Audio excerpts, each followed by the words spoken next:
I'm Hovey Smith, and for the next few minutes I'd like to take you through the crossbow. Crossbows are ancient. These crossbow locks are over 1,000 years old from China. The crossbow was developed there and taken to Europe.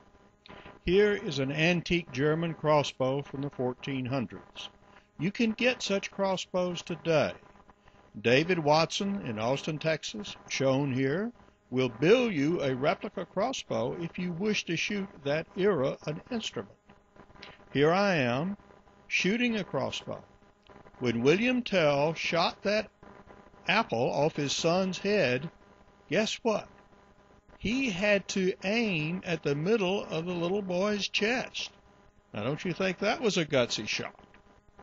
All righty.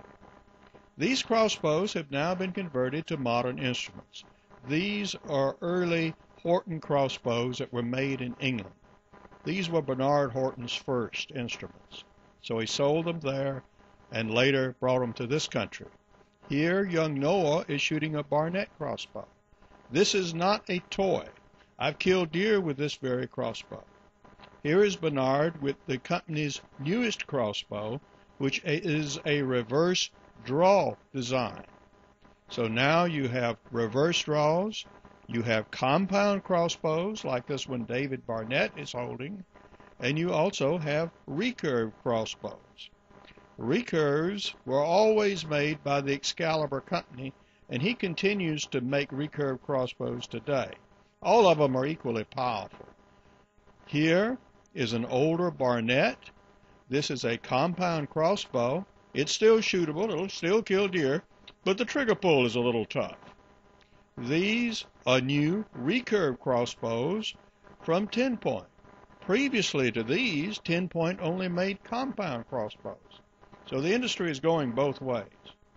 This is a crossbow for women and younger shooters that is made by Horton. This is a Horton Scout. Here I am hand cocking a crossbow. You can cock crossbows to about 165 pounds by hand. But for more weight, you need to use a rope cocker, like this gentleman is doing here on the Desert Striker, and this enables your cocking force to be reduced in half. Here is a Parker crossbow, a Tornado, that is shown just as it arrives. You can see the rope cocker off to its side and the arrows. Now we have a selection of arrows. Crossbows use 3 different nocks.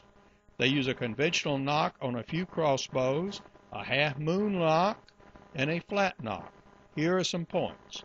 I particularly like the Grim Reaper points that is shown in the center. These fly very well. When you're targeting a crossbow, you don't shoot but 1 arrow at a time. Otherwise, you will splinter all your shafts. Here I've taken a Bobcat with a now discontinued steel force crossbow that Horton used to make. This crossbow has a very rough trigger pull. Here, Sabrina Simone has taken a very nice deer with a 10 Point crossbow. Crossbows can be used by women, by kids, by guys of all ages. Here is a 10 Point Phantom with a nice hog that I took on my home property here in Georgia. Here are 2 urban deer that are taken with a striker crossbow. This is a very powerful crossbow, and it's unusual that I shoot 2 deer in one day, but I did that day. Here, the Horton Hawk is shown rigged for bow fishing, and I shoot gators with this. This is one of several I've taken with it. I have a book, Crossbow Hunting, which goes into great detail about crossbows, techniques, tools, hunting, recipes, and so on. Backyard deer hunting also has a section on crossbows because these are very good for allowing early archery season hunting. And in practical bow fishing, I discuss the use of crossbows for taking alligators and other outsized aquatic creatures. You can order my books from almost any source. You can visit them on my website, www.hoveysmith.com. I continuously update my blog on topics related to crossbows and other subjects, or you can order your books from your local bookseller.